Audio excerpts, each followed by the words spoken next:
السلام عليكم ورحمة الله وبركاته. اسمك حبيبي؟ شيراز الإسلام. مين؟ شيراز الإسلام. شيراز الإسلام. ايش تسوي يا شيراز؟ نسوي شغل هذا مكيفات. طيب هذا ايش دخلك؟ بس هذا بس ايش مشكلة هذا؟ بس هذه مشكلة موت.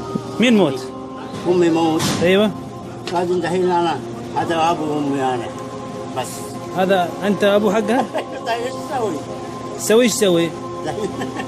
كل يوم لازم أكل شرب. كل يوم أكل؟ كل يوم.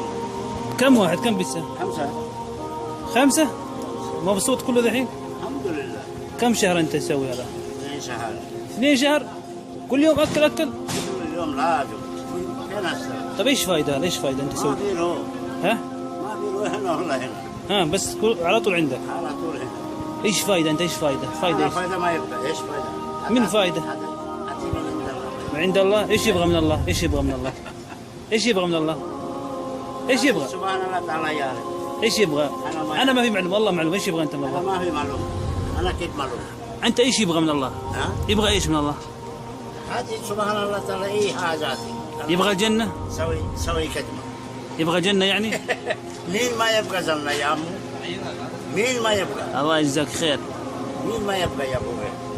طول كل نفر يبغى جنة الحمد لله. هذه يا اخوان كفالة ايتام، هي حيوانات يمكن اشد من كفالة الانسان بعد. هذه اندعست امها يقول قدام المحل وهي صغيرة رضيعة، ارضعها مدة شهر والان قاعد يطعمها الشهر الثاني.